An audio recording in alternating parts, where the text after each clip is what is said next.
Welcome to Talkin' Jets. My name's Ryan and I'll be your pilot tonight. I am joined alongside my co-pilots. I've got Green Bean, the Jets fan, and Matt O'Leary. Green Bean, how you doing tonight? Oh man, I'm so psyched. There's so much Jet news to get into. I can barely contain myself. These are the good times. Matt, how you doing tonight? Excited for some Jets talk, boys. I know it's been a little bit on the quiet side, but I always look forward to Tuesday nights with you guys. All right, boys and girls, we have a question of the day. So if you want to win yourself some Jets gear, I would be giving away a shirt at the end of the stream. All you have to do is click on Green Bean's YouTube channel. It's the first one under his name in the description. Click on that. Go to his most recent podcast, videocast, whatever. It's episode 10 is what we're looking for. And just leave a comment. Who was the worst Jets free agent pickup that you've ever seen? There's not really any right answer, but we're going to go through, and those are going to be the guys that are going to be qualified to get a shirt at the end of the stream. You have to be subscribed, like, and comment on the video. So make sure you head over there, give Green Bean a sub, and someone's going to win a shirt tonight. Now, we got a few super chats right off the bat. Kevin Tagg coming in with super chat says, can we just go all O with our picks and free agency and cap room? I find it unfair to judge defensive players when your offense is so bad. Too much pressure and field time, not enough time to pad stats. Yeah, look, this is a really big issue that the Jets have had for a long, long time. It's the defense is on the field far too long. You're unable to get off the field. So now you're just like, if the offense keeps turning the ball over, the defense may not be bad. It may just be that the offense is just gassing out the defensive side of the ball. So, Green Bean, I'll throw it to you first. What do you think about the Jets just going all offense with free agency and the draft?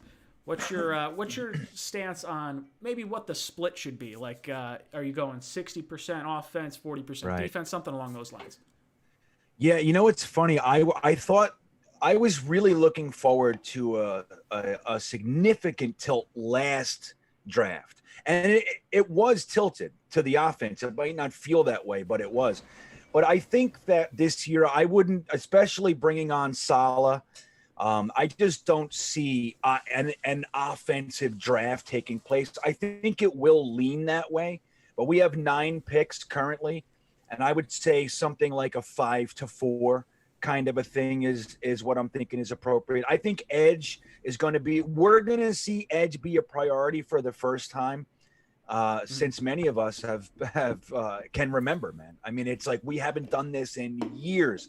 And I'm excited for that. I'd be disappointed if that wasn't the case. But other than that, I think we're gonna go offense. I think you'll like it. Yeah, I think Vernon Gholston might be the last pure edge rusher that we took really early in the first round. I mean, I guess you could talk about Muhammad Wilkerson, Quentin Coples. I mean, like the defensive tackle type guys. But I'm talking like this guy's coming off the edge and he's bearing down on you. Like, it would be exciting. Now, I don't want him to turn into Vernon Gholston because that was absolutely awful. It's a horrible draft pick. Can you believe how bad he sucked? It was incredible. Dude, he was that whole draft worst. At the top was like weird.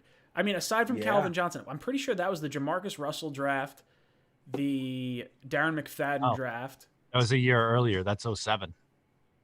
07. Yeah. Well, right before Gholston, that was that was 08. Yeah. Oh no shit. And then Sanchez was 09 then, I guess. Yeah. Okay. Man, I had that 1 year off then. God, but we were trying. That was the same year. McFadden draft for sure. I know the McFadden draft was definitely that same. Yes, it was. And remember though, that was another year where we won one meaningless game at the end of the year and blew getting that top. There was a few players up top that we could have got. One was Chris Long. Is it Chris? I'm a little bit spaced out, but Long. Yeah, there's Chris Long. And there was he ended up having a great career. One was a defensive end. The other one was a tackle, I think, right? Yeah, Kyle Long. Is that what it was? Or a guard, maybe? Kyle Long. Whatever. Yeah, Matt, what do you think? What do you think the pick and free agency draft? What sort of percentage are you looking offense, defense? Yeah, I think it's going to be a little bit closer than people probably will feel comfortable with. Like, I understand the offense is significantly further back than the defense, and offense is more important in today's game. I agree with all those things, but I think we're probably going to see something like a 5-4 split. When you look at the positions the Jets are probably going to be looking at on the defensive side, they're all premium positions for the most part. So I'm not like super bent out of shape over it. Like they're going to look to address corner in either free agency or the draft. Edge is definitely a big one.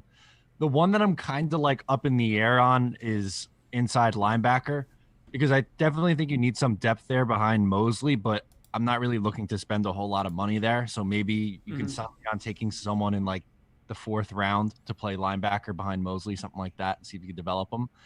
And on the offensive side, we know the positions they're going to be looking for: quarterback, maybe wide receiver, running back, tight end, offensive line. So while offense is definitely the bigger need, I think it's going to be closer to maybe like a 60-40 split, something like that. Right. Yeah, I think that's probably where I would like to see this shake out. Like if we could get, the big time help on the offensive side of the ball. Like I'm talking heavy assets, but if we could get a corner and an edge rusher, those are like two things. And then like Matt said, the linebacker I think is going to be a sneaky need that we're going to wind up needing at some point. Because we don't know how Mosley's going to come back after 2 years off, basically. I know Milano, the linebacker from the Bills, is a free agent.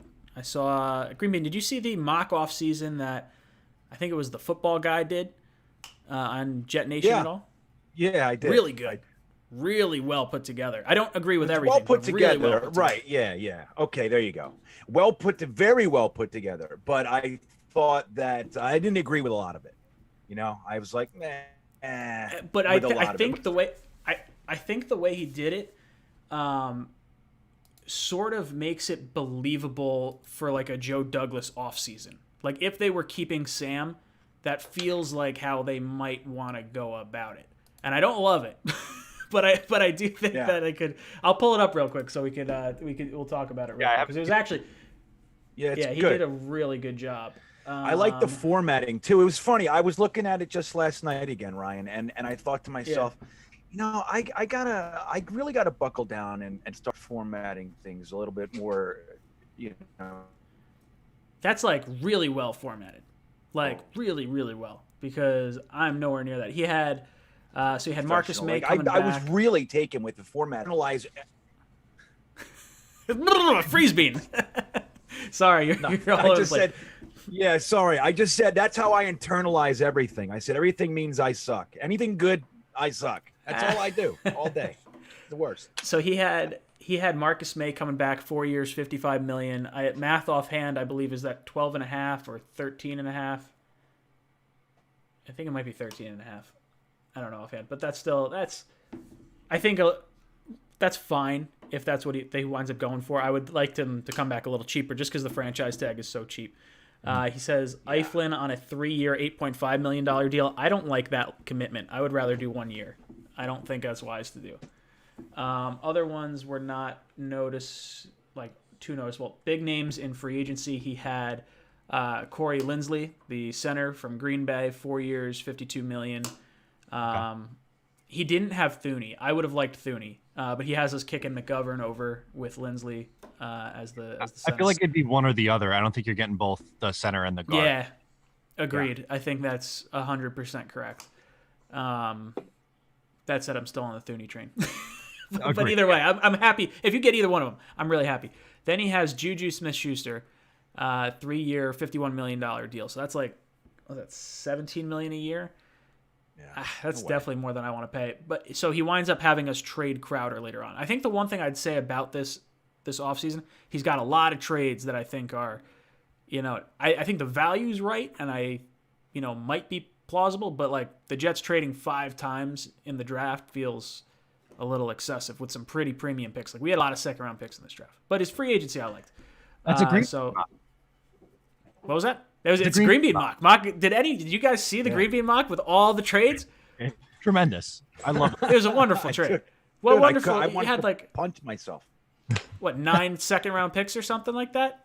Yeah, that was insane. It was like it was like 5 seconds, 9 thirds. It was incredible. That is bananas. Yeah. Think about 9 thirds is a third of the third round almost. Imagine that. Yeah, that's ridiculous. It's like, oh yeah, every other pick is going to be the Jets pick. This is mine. That is absolutely bananas. All right, so I won't go into like any more of that. It's an interesting draft, and if anyone wants to read it or interesting offseason, but I'll link it to anyone that wants to take a look at it. All right, Mutt Viles comes in with a super chat, says, "Sup everyone, hope you had a great day. How you guys feel about trading Sam and a first in 2021 and 2022 plus signing JJ Watt, or would you rather trade Sam, draft Trevor, and sign Barrett and Mill? What are you talking about? My mind's in a parentheses multivitamins. I don't understand. Yeah, Mutt Viles, I got no clue what you're saying right now. How'd you feel about trading Sam and a first in 2021 and 2022? For blah, blah, blah. What the hell? Sorry. To trade up and get Trevor Lawrence? Is that what you're... Yeah, he's all... No, Mutt Viles, no. Lay off the wacky tobacco. I don't understand what you're saying. Somehow Trevor Lawrence got in there. I was going to say, I thought we were going Houston on this, and then I got all sorts confused, and now I'm Barrett. Confused. Jordan Ivey comes in with super chat, says, "This is random, but imagine if Russell Wilson got traded and Adams gets stuck on a bad Seahawks team. That'd be amazing." Yes, it would, because that means the Jets get an even better first-round pick, because no Russell Wilson there means, like, definitely not a good team. Like, you're talking top 3 quarterback, possibly top 2 quarterback, and they still look like they're kind of struggling. I mean, they make the playoffs.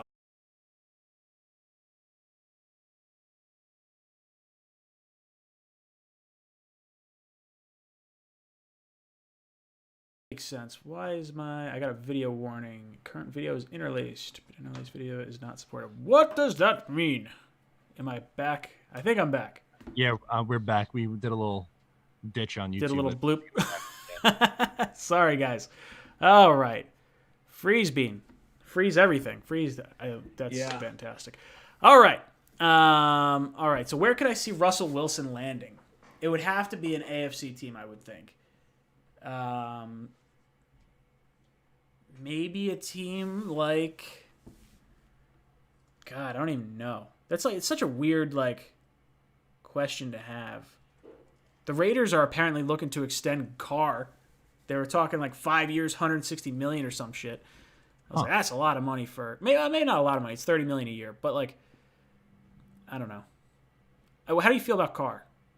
Because I was thinking maybe trading him to Vegas. He stays on the West Coast. It's opposite conference. Him and Kirk Cousins are like the Spider-Man meme pointing to themselves. In my mind. Yeah. Where are they going? Yeah, it's middle of the pack quarterback. Yeah, that makes sense. Greenby, what do you think about Russell Wilson? Where could you see him end up, or Carr, or whatever? Yeah. Well, it's a shame with Carr because they've taken remember, they built that young nucleus, that young team, and they blew it up. And then everybody got bent out of shape that Carr wasn't what he was. They took Amari Cooper. They took Khalil Mack, his offensive line. So it was a lot went on for him, but he still threw for 4,000 yards. I don't think that can be minimized. I think there's something about his leadership that people don't really love. But as far as on the field play, Derek Carr has been consistent, man. And I think he gets a bum deal over there. And by NFL fans league wide, I think everybody's like, that guy's just whatever. But he's really a good quarterback.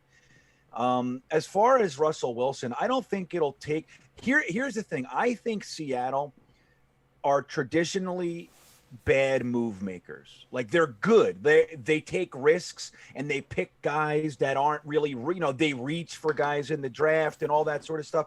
So I think it's refreshing in one sense because they're unafraid. They're unbound by a lot of the the boundaries that a lot of people put in, you can't take him at 12. He's rated 21st or whatever. Seattle will go around that, but they make bad moves. And I think the fact that they traded two firsts and a third for Jamal Adams, now that we're in draft season,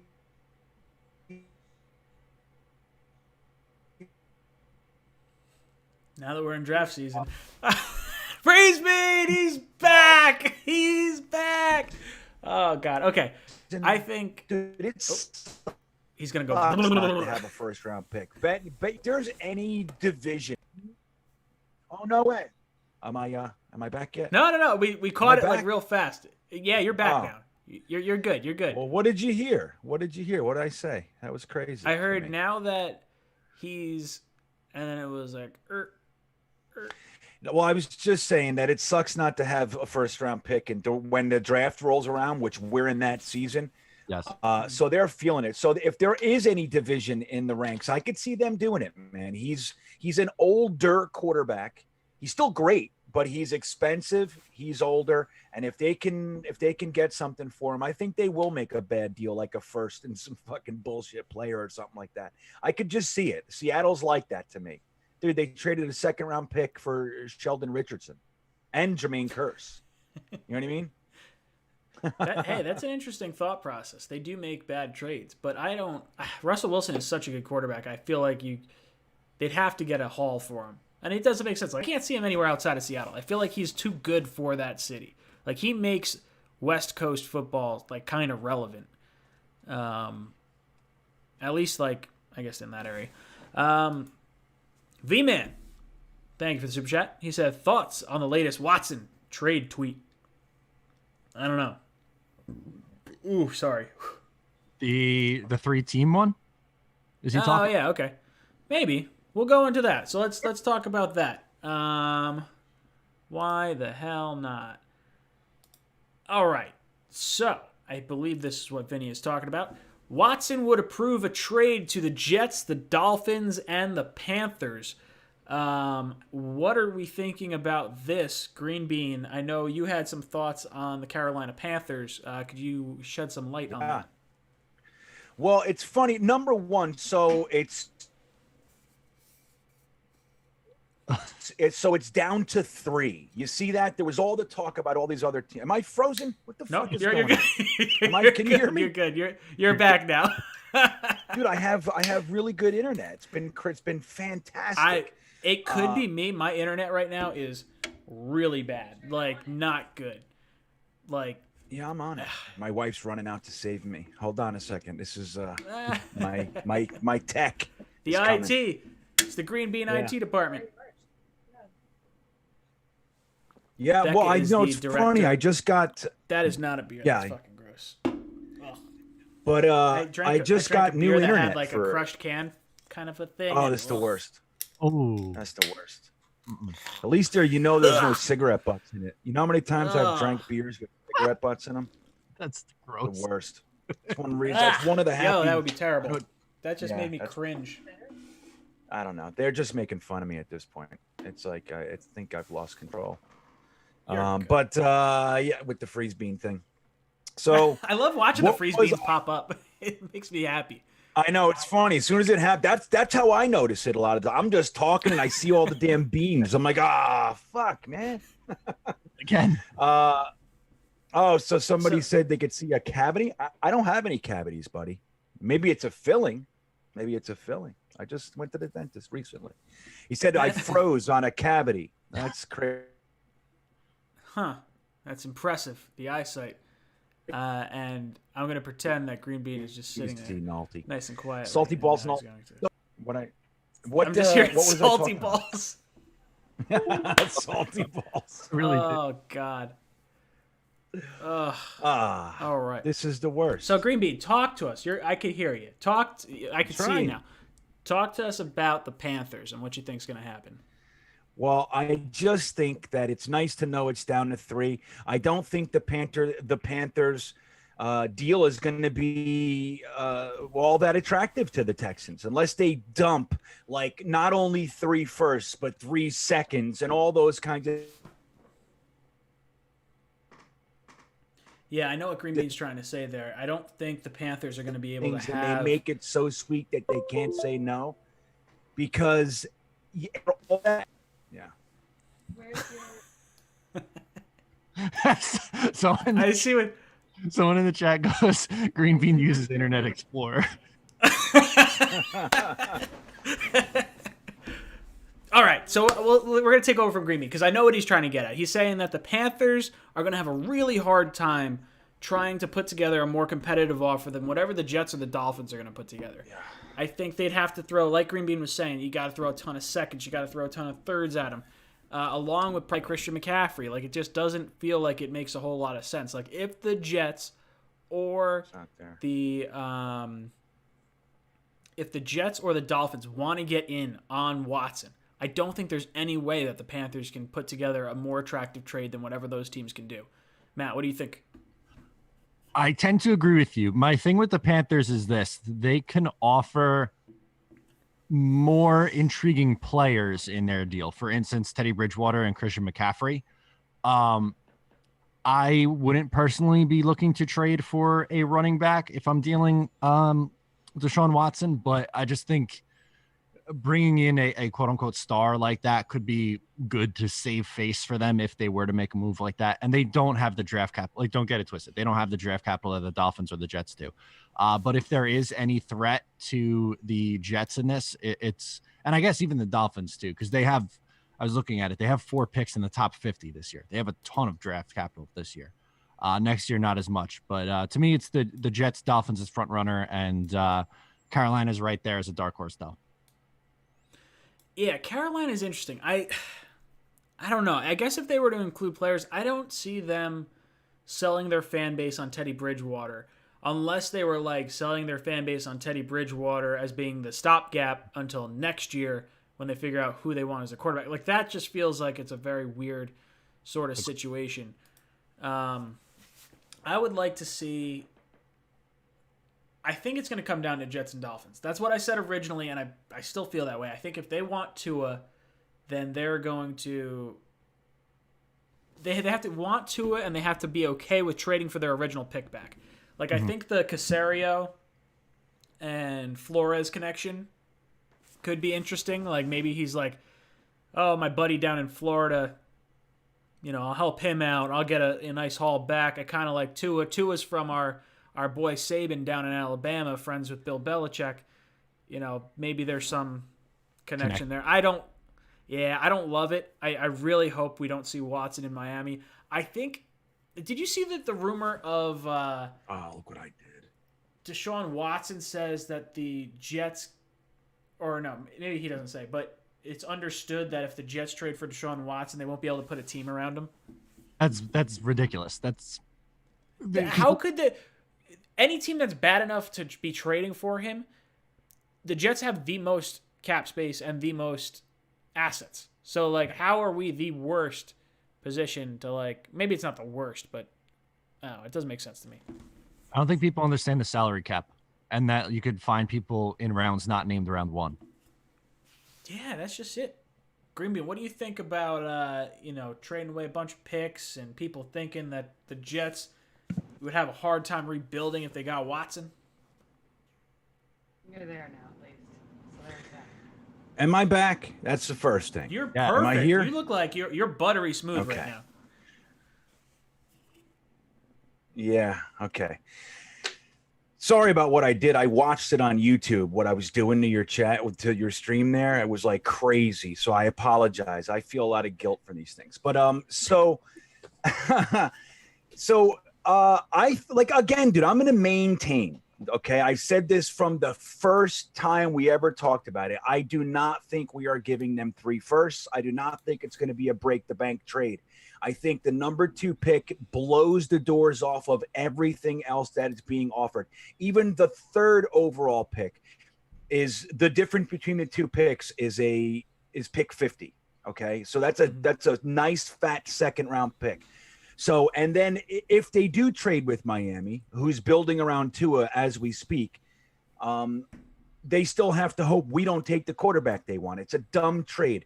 The Carolina thing, they can't get a quarterback at 8. Miami, they have to worry about us taking the quarterback they want. We're really the only trade partner. It just has to be realistic. Number 2 and a first next year with some change sprinkled in. Give him John Franklin Myers. Give him some good stuff. You got to pay for him. But it's not going to be this big trade that handicaps our franchise for 3 years. It's not going to happen, man. I'm telling you. I feel confident. Matter of fact, I think that's why we didn't trade Sam yet. All this bullshit talk about we haven't evaluated Sam Darnold or we haven't evaluated. Dude, that is such smoke. I've never seen more clear smoke, and everybody's buying it. And it's like this: we're not trading Sam because we're going to do the Watson trade first. He doesn't want the Texans to see the deal he has for Sam. He's going to screw them essentially and get almost as good of a deal for Sam. Joe Douglas is the king. Joe Douglas is the king. That's what I have Man, to say. I would love every bit of that. That's just it. Like, because if he's probably telling Houston, like, you're taking Sam or you're taking the number 2 pick. Which one do you want? You know, or you're, you know, maybe Sam is worth the 23rd pick, and we're saying like, hey, you're taking Sam or you're taking the 23rd pick. And you know, if they want Sam, they don't need number 2 then, and we can maybe offer some other stuff, and we can trade down from number 2. Or, you know, if they want Wilson or they want Fields, then all of a sudden it swings things another way. It's interesting. It's totally interesting to see how this could play out, because I do think the Jets are the best position to do it. I just don't know if Joe Douglas is going to do it. That's my biggest fear. Benjamin says, I called in yesterday. Sorry. I mentioned a potential 3. So this is part of the trade that you started talking about, Green Bean. He mentioned a potential trade Benjamin did. 3 first-round picks, John Franklin Myers, and a 3rd. Ask the boys what they think about that. I would do it in a heartbeat. I would absolutely do it in a heartbeat. I like John Franklin Myers. I am already set to give up 3 firsts for Deshaun Watson. I've said that before. The 3rd is negligible to me, you know, wherever it is. And then I think John Franklin Myers is a easier piece to let go than, say, Sam Darnold, which I would have been willing to give up. And I think we get a higher pick for Sam Darnold than we would have John Franklin Myers. So, yes, I would definitely do that. I hope that is actually a potential offer. It's a lot, but I think that's what you got to pay to get a quarterback of his caliber. Matt, what do you think about that potential trade? Yeah, I love it. And I think it makes a lot of sense. And if you want to swap in JFM spot, like I think we all agree we don't want to include Quinn Williams in the deal, but if they want Ashton Davis or if they want Folu Fatukasi or someone like that, then sure, you make that swap any day of the week. Even with John Franklin Myers, I like him a lot, and I think the ceiling's pretty high with him. But I don't think the Jets could really afford to move on from Quinn Williams right now, which, if you're asking me this a year ago, I don't know if I'd have that same response. But I think it's pretty reasonable. I think it's a fair offer to the Texans, and I would do it in a second. Green Bean, what are your thoughts on this potential trade? The 3 first-round picks, a 3rd-round pick, and John Franklin Myers. Well, the interesting way to look at that is, like, if a year ago somebody said, you know, and we were talking about this last night on the mock, it's if somebody said, would you trade Jamal Adams in a 1st for Deshaun Watson? And it's like, yeah, you would. But so you could look at it that way. And it's like, it's not to say I'd be upset. Like I said, I don't think we're doing that trade, but would I be devastated? No, because we still have Sam Darnold as an asset. He's going to get us a 2nd or at best a 1st if Joe Douglas is the magic man I keep saying he is, you know. But so we still have the other 1st from the trade and all that. So we still have as many assets as a regular team would have. That's the thing. Joe Douglas has just done such a good job acquiring assets that this looks like a lot, but to us, it's really not. So would I do it? Yeah, I'd probably do it, but I don't think that you have to with the number 2 pick again. Ooh, so you're saying that you think it's going to be even cheap. Well, you think we don't have to go with 3 first-round picks. That's your whole stance, right? Yeah, right. Yes. Man, I hope that's the case. Max is NY Jets says, I have a really good mock draft situation. Trade Darnold to the Panthers. Panthers receive Sam Darnold and the 23rd pick. Jets get the 8th pick. That would be amazing. I don't see that happening. If we could get the 8th pick from the Panthers for our 23rd pick, what does that work out to be? Do you know what the value is on that? Let's see. I don't think it would possibly be enough to get up to 8. I wouldn't think so. It feels like that's like very cheap. Okay, so the 23rd pick is 760 points. The 8th pick is 1,400. So you're saying it's about a 700-point swing, which is about equivalent to the 26th pick. It's actually not as outrageous as you might think. All right, good on Max. Believe it or not. Yeah, okay, Max. That was pretty crafty of you. I don't see put it this way. I don't see the Panthers doing it. I don't think you give up a top 8 pick because you're getting a blue chip player up there. And if they want a quarterback bad enough, I don't know if trading for Sam and having him for like 2 years versus taking maybe Trey Lance or another quarterback at 8. I don't know which one's better. What do you think, Matt? What's your thought process on this?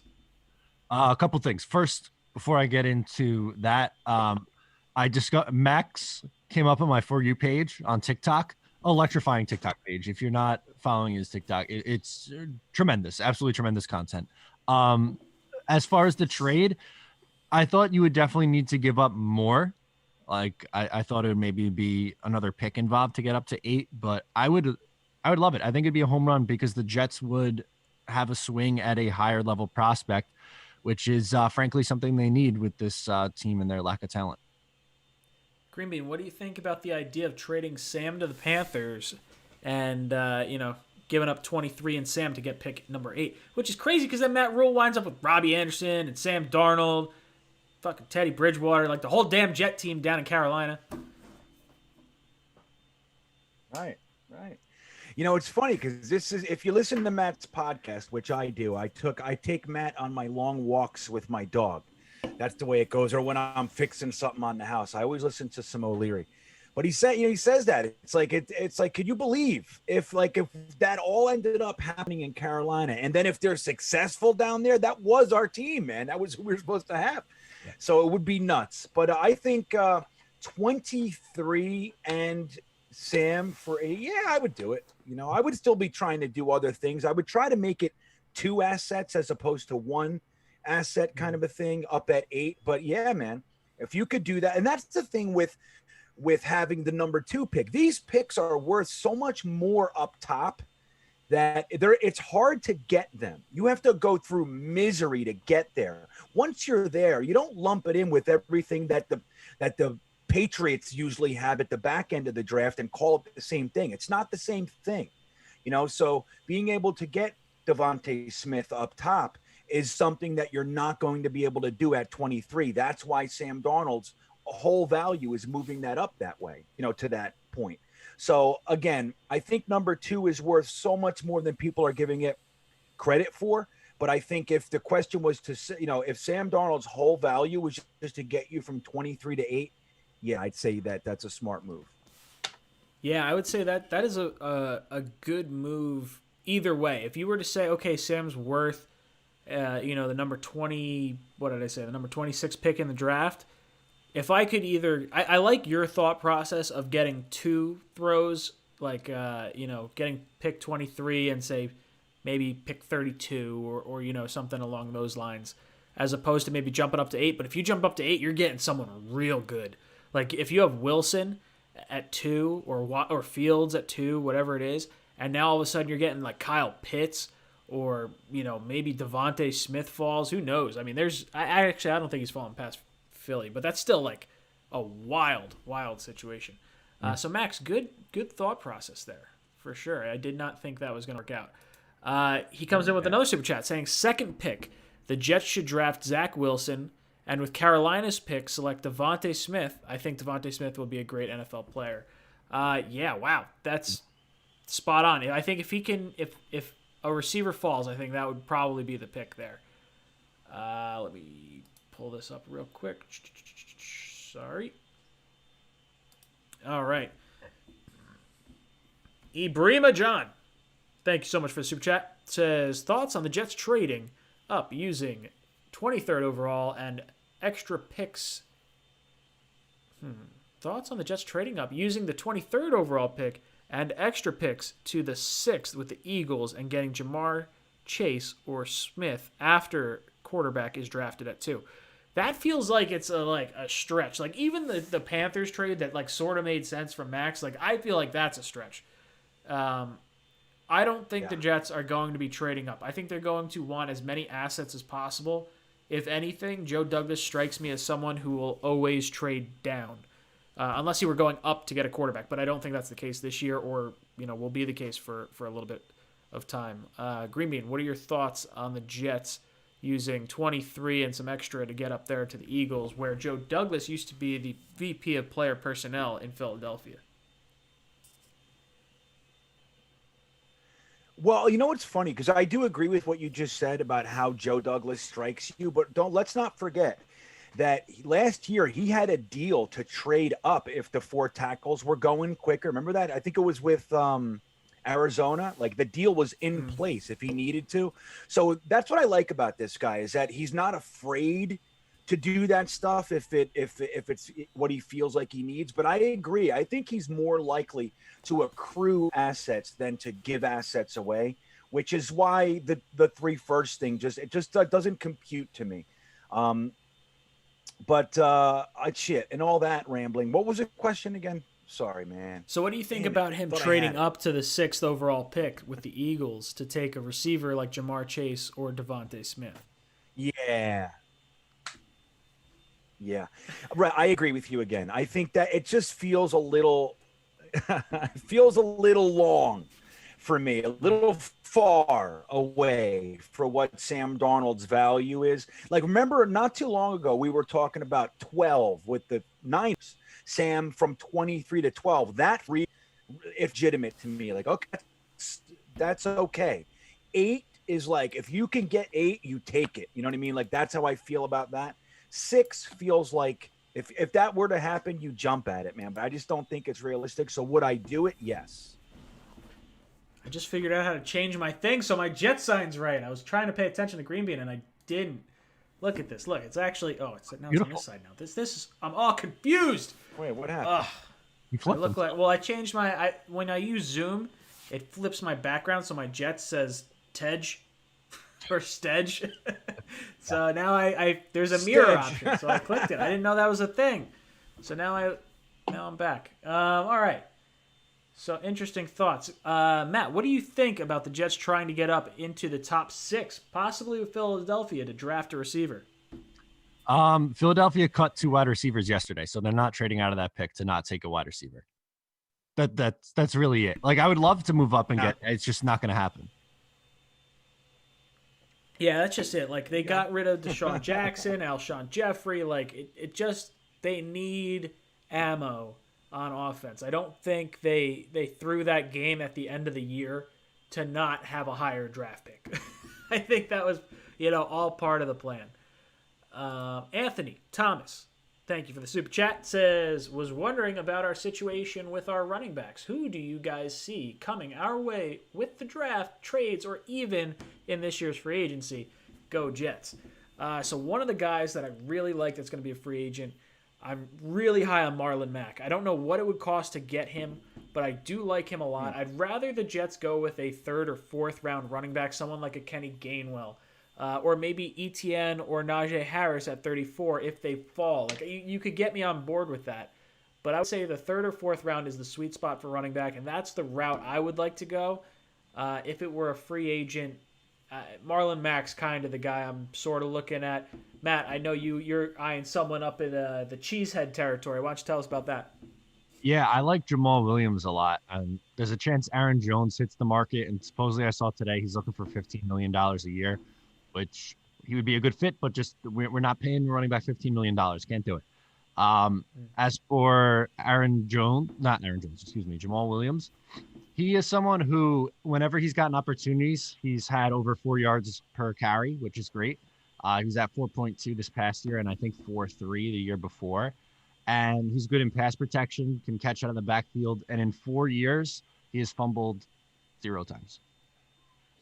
That is fantastic. Green Bean, what are you sort of looking at as far as a receiver or as far as a running back goes for this Jets team next year? Potentially in free agency or the draft. Yeah, I mean, I go back and forth. I just did a mock, like my first predictions video, and like, so when I made the trades and I had the assets that are left, I found it really difficult to draft a running back. I found it impossible almost. I mean, I could have, but it's like I found it very difficult to justify taking a running back, even like Gainwell or Sermon or any of these guys. I needed other pieces more. So I think that's going to be hard to do unless we keep all our picks and trade back. Then then I can see a 3rd or 4th round running back coming. As far as free agency, Yeah, as long as they're cheap, man. I just don't know. We just cut Le'Veon Bell. Now, granted, that was an extreme case because he was the second highest paid back in the NFL. But I just don't know if Joe Douglas is going to run back to jump in with an expensive-ish vet at running back. He has three young guys that are all, fresh young legs that if the offensive line is good, he probably feels like can do some stuff. I think a late round flyer, maybe even some undrafted free agents like the kid out of Duke, Deion Johnson, who I talk about a little bit. But some of these guys are good that are going to slip. And if the offensive line is good, I think they may choose to go the cheap running back route this year as opposed to putting too many resources into it. Or Najee Harris at 23. Najee Harris. Yeah, look, I think I'm right there with you guys. I think not spending a ton of money on running back is pretty good. I see Ali in the chat. What's up, Ali, from loyal NY Jet fans? He says the Jets are going deep in the draft. He likes Marlon Mack as well. They are doing their work. I reported they met with UCLA Demetric Felton and Najee Harris. They will get 1 to 2 running backs for sure. Oh man, Trey Sermon was one I know we liked when we were watching the games towards the end of the year. Najee Harris is just an absolute animal. I'll be honest, I don't know much about Felton. I mean, I've said I like Kenny Gainwell. He opted out though, so I don't know where his draft stock winds up being. So it's gonna be interesting. But that is some great info from Ali. E-Rock.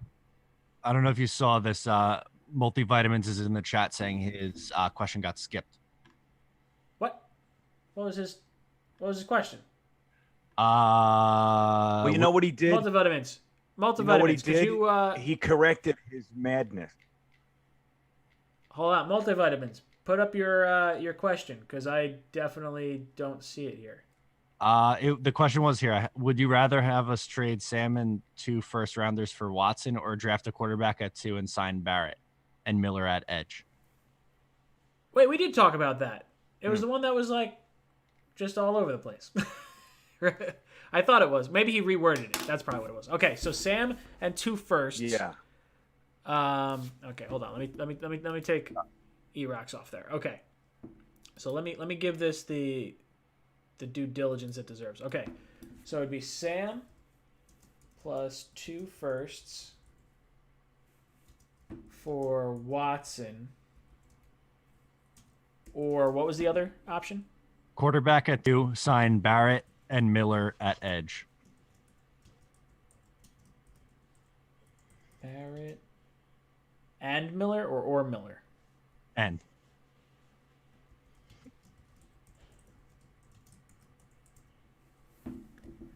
All right. Okay. So this is from Multivitamins. Okay, so he says Sam plus 2 firsts for Watson, or a quarterback at number 2, plus signing Shaq Barrett. And is he saying Von Miller? Like, if Von Miller's cut? Is that what he's talking about? Or is he talking about someone else? I think Von Miller. I think it's Von Miller. I think he has to get cut still. Wow. Man. Sam plus 2 firsts for Watson. I think that's probably what I do. Because Sam plus 2 firsts for Watson doesn't mean you can't sign Miller or Barrett because it's only $10 million. So if the Jets are, I think, what do the Jets save? $4 million if they cut Sam? Or trade Sam, rather? So, I mean, basically, you're losing, if you save $4 million from Sam, you're adding the 10.5 from Watson. So you're saying it's a $6 million difference. Even if you give up the draft picks, I think you could still make some of these moves happen. So I would do 2 firsts and Sam for Watson over the quarterback at 2 with the 2 edge rushers. And I love both edge rushers. I think either option, if those were your 2 options, both are fantastic. But I'm taking Watson. Matt, what are you thinking? Agree. You take the quarterback. In my mind, I wasn't really doing the math. In my mind, I was thinking, what's more important, quarterback or edge? And I went, okay, quarterback. So I'll take the top 5 quarterback. I love both. As you said, those are both 2 really good edge rushers. One a little bit probably past his prime at this point, but still remains the same. You got to go Watson. Green Bean, what are you thinking about this trade scenario? Would you rather Sam plus 2 firsts for Watson, or a quarterback at 2 and sign Shaq Barrett and Von Miller at edge?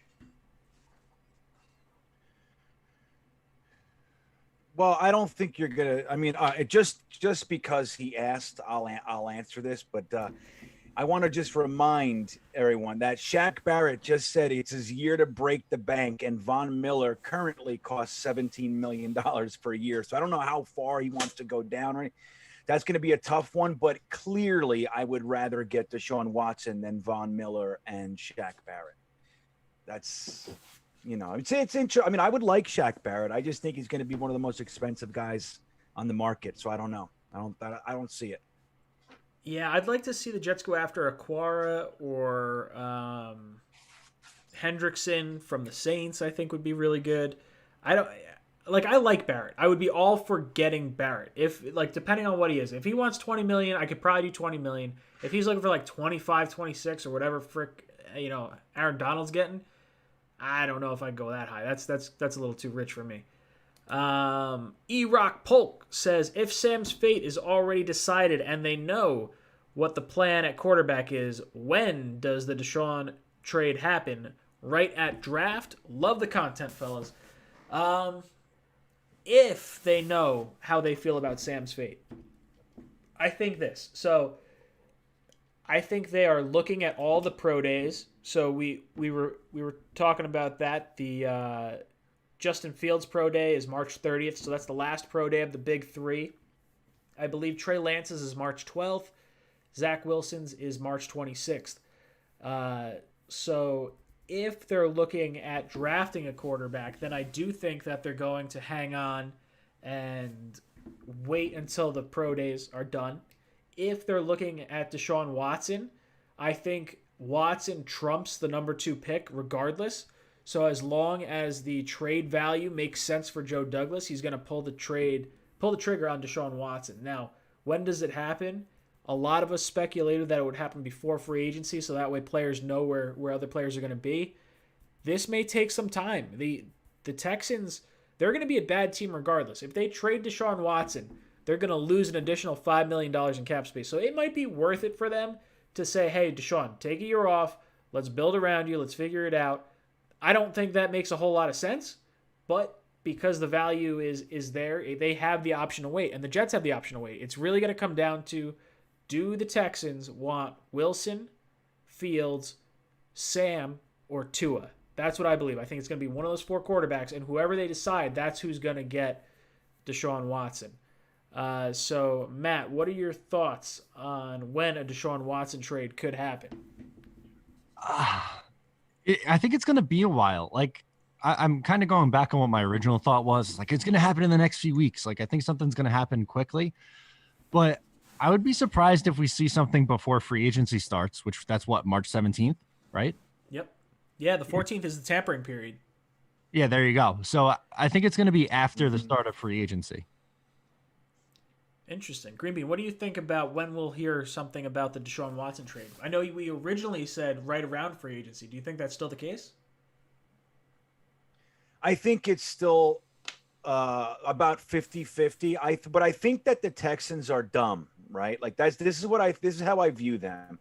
I think they're not intelligent, and yet they have very, very large egos. Even grabbing the guy from the Pats, anybody who comes from the Pats thinks that they're going to be able to make the Pats somewhere else, and it's just not. It hasn't happened yet.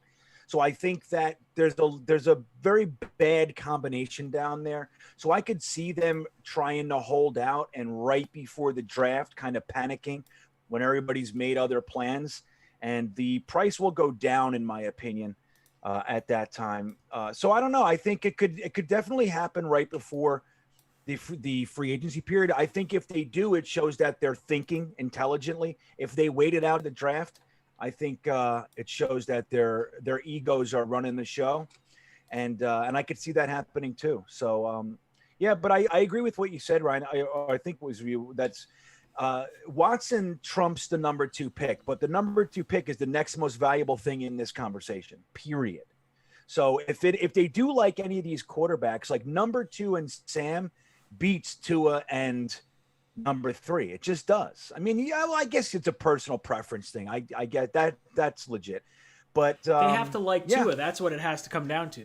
Right. If they like Tua as their quarterback, then Tua and 3 is better than Sam and 2. Correct. Thing. Right. I mean, like now maybe Sam and 2 versus 2 and 3. Like maybe the difference between Sam and 2 isn't that big, but the difference between 2 and 3 is huge. Like that could be the the ultimate play there. So we'll see what happens. But then. But 2 and 3, their value is the quarterback position. So if they're taking Tua and or Sam, right? Yeah. I would think so. But then it's like, but then what are you doing with those picks? Imagine you give it to them and then they just trade down and accrue 10 firsts. You know what I mean? Like they take Sam and then they, you know what I mean? That's interesting. It's odd. It's almost like would Miami rather trade out a 3 and then trade Tua plus whatever picks, but maybe not all the picks they would have had for 3 to get Watson. It's interesting. I think it's an interesting dilemma. RJ McPot comes in with a super chat. I apologize, I can't get your actual username up there right now. Unless Houston wants Tua, we can offer the best package for this year and next year if Watson holds out. The question now is, trading for Deshaun Watson feasible if we grab a quarterback at 2? Really believe he wants to be here. So that's an interesting thought process. So let's play this what if game. Let's say a trade does not happen before the draft, and it doesn't happen during the draft. Like the Texans are just digging their heels in, and they're like, no way, not happening. We're going to call Deshaun's bluff. He's not sitting out games. We're going to have to find him money. He's not going to do it. So the Jets now have drafted Zach Wilson. They have traded Sam Darnold. We have made our 23rd overall pick. We have gone through our whole draft. Now they go into the season, and we're in Game 2, Game 3, Game 4, Game 5. Do we know what quarterback Houston wanted? Because if Houston wanted Wilson, and now all of a sudden we could trade Wilson plus maybe our 2 first next year, so you say, okay, Wilson plus the 2 first next year, but we've already made our picks for this year, that's something special, I think. What do you think about that, Green Bean? What if I told you you didn't necessarily have to trade before the draft and you traded after the draft? Yeah, I don't know. That's kind of crazy. I think it feels would like be they would lose a contingent ton of upon value, how right? he's playing, right?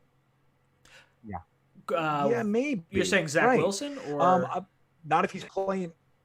Are you saying Yeah, Zach right. Wilson Whoever or Fields? we like. So let's say the quarterback. Yeah. Well, let's say they liked Fields. Let's say they liked Fields more before the draft, but Zach Wilson's playing lights out and Fields looks like he's having trouble. That could give them the opportunity to see the quarterbacks in NFL action. That could be valuable to them. That's crazy thought, Ryan. It's interesting. It's weird. Someone brought it up on the call-in show yesterday, and I didn't really think a whole lot about it, but I was like, man, if they wanted to call his bluff and they were like, hey, you know what, $10.5 million is not a whole lot, or not, maybe not 10.5, but whatever. Saving $5 million by holding on to him might be worth it for us because he's a top 3 quarterback. Let's call his bluff. If he doesn't do it, then we've seen a little bit of playing time. I don't know if I would play our number 2 pick then. If we thought that might happen, I might roll with, let's say, the veteran or whoever first and be like, oh, we're just, we're taking it slow. We're bringing it along. And if they see okay, week 4, week 5, Watson's still sitting out. Now maybe they take Wilson because you don't want to risk him getting hurt and you don't want to risk him possibly looking really bad to start. If they think that's where it's, I don't know. That's a fascinating question, and I feel like if I'm the Texans, I would want to go with this year's picks. I don't think it makes sense to hold on to him after the draft unless you're just going to hold on to him till before next year's draft. Yeah, I agree. I do. I think it's foolish if they're going to wait. Right? Go ahead, Matt. No, I was going to say I think it would be really bad on the Texans' part if they let it get to the point where he was missing games. I just don't think they could take that. If they get to that point, who's going to go there in the future? That's going to derail them for years and years and years to come, more so than just moving on and giving up on Deshaun Watson because you have a love affair with the Patriots for some reason.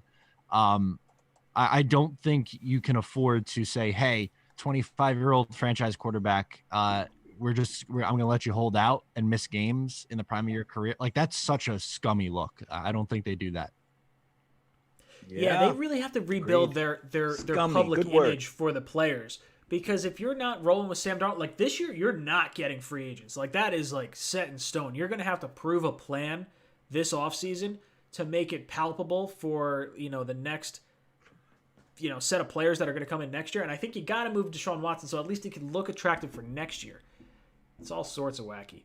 Mike Parlato coming in with Super Chat says, I'm in the minority. I want to give Sam another year and trade number 2. I'd rather have Watson, but I don't want to whiff on 2 quarterbacks in the top 3 in 3 years.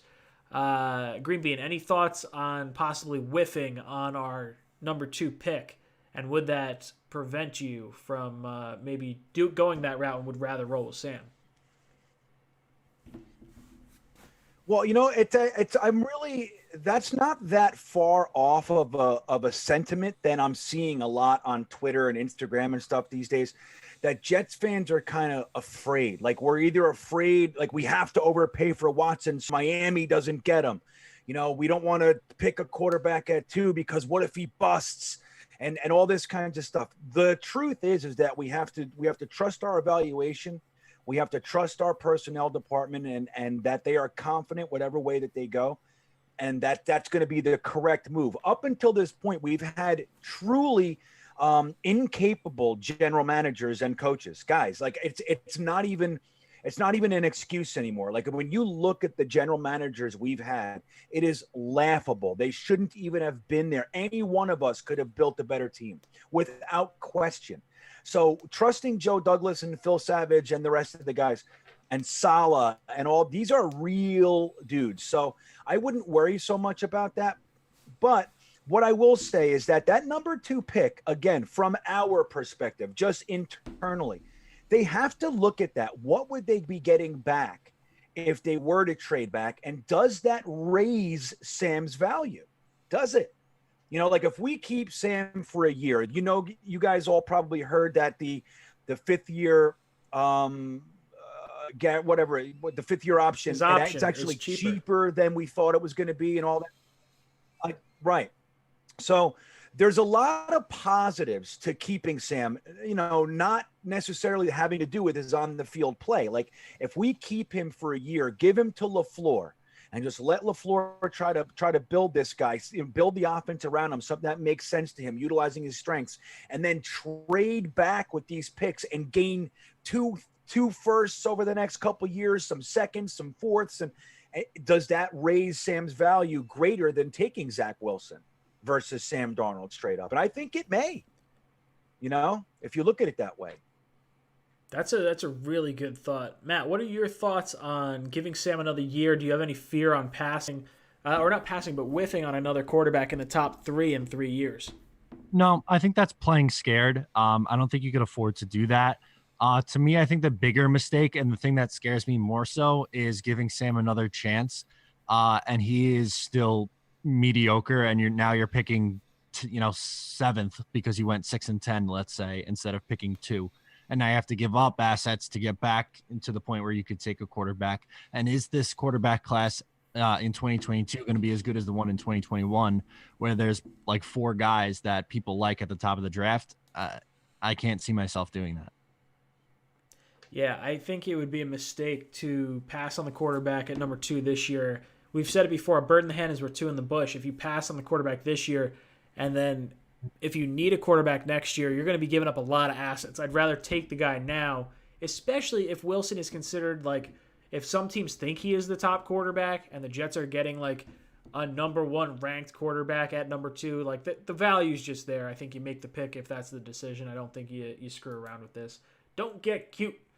Chris Bragan says, thoughts on trading back with a team like Philly at 6 or Carolina at 8 and selecting Trey Lance?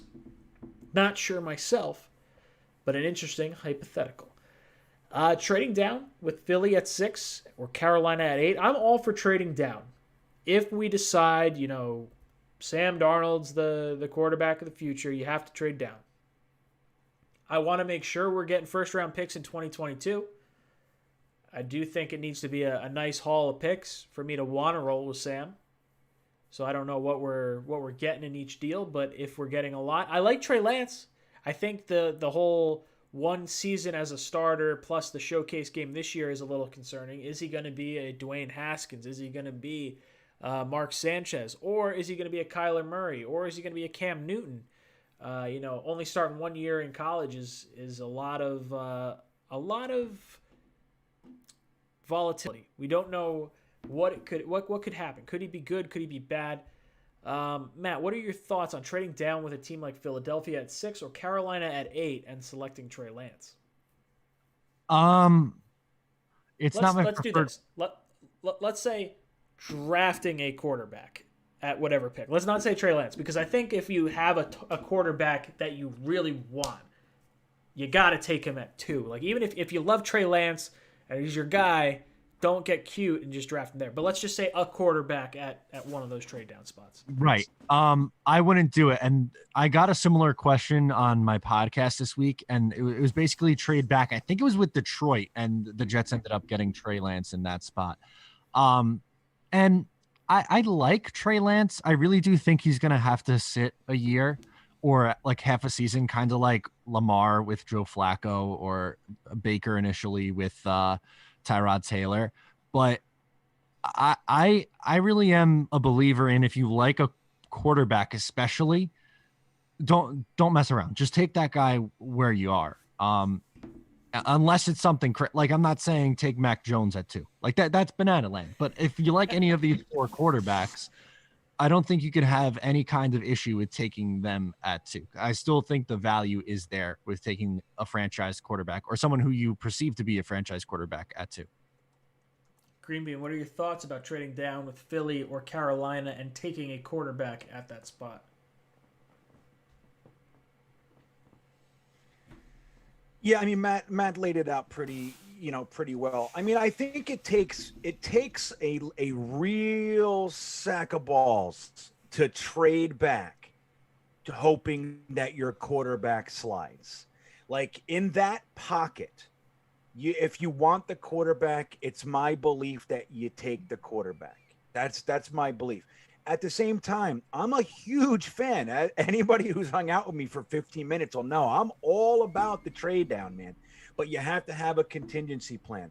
And it's like, when you do your evaluations, again, and just as an example, if you look at Mac Jones versus Zach Wilson, and you have Zach Wilson a little bit above him or whatever, but you look at Mac Jones and the 2 firsts that you got for trading down, so is Mac first and Kyle Pitts and what is that better than Zach Wilson? And that's how you got to look at things. And it's never just black and white, this or that. There's always variables and contingencies that take place from your actions. So I think the good news is that Joe Douglas seems like the guy who thinks like that to me. So that's where you have to evaluate things. So I wouldn't trade back just hoping your quarterback, even if it is Trey Lance. Who the hell knows what the Falcons think of Trey Lance? That, don't forget, Baker Mayfield went first overall. He was not supposed to. Blake Bortles was the first quarterback taken in that draft. He was not supposed to be. So it happens all the time. So you can't, if you like a quarterback and you're 2, 4, 3 picks away, just take them. Yeah, so that's an interesting thought process that you brought up, more so at the beginning of your comments there. Like, if the Jets are cool with trading down from 2 and they think, okay, Sam plus the picks we would get from 2 make it worth it compared to, say, Wilson or Fields at 2. Now, if we trade down to 6 or 8 and we say, let's just say we're cool with Sam Darnold staying, but if Trey Lance or Fields are there, then we can take them at that point and swing Sam for a pick. Like, that is the best of both worlds. I think if you are cool with rolling with Sam, that is probably the best case scenario because it gives you the most assets. Now, I would like them to love a quarterback, and I would like them to just make the pick at number 2 overall, and I think that would just be the cleaner way to do it. But, it's an interesting thought process. So, Chris, kudos to you. I think that was a good thought there. Heisenberg White, our buddy, says, who is currently the most handsome player on the Jets roster? As soon as the Jets draft at number 2, it's going to be Zach Wilson. But until then, I'm going to say it is Oh God, I don't There's know. a Who do you think the most? It's Braxton Berrios. Has to be. Oh, he's beautiful. Oh. He's beautiful, dude. It's a non-contest. It is Oh, good. it's yeah, it's a home run that's hit. good. I'm so wrong on all of this. I wasn't sure where I was gonna go with it. I was thinking like I didn't even know where I would have gone. That's a home run shot. He was the one that dated what's her face, Matt's right? Matt's Yeah, he's dating Matt's done some thinking.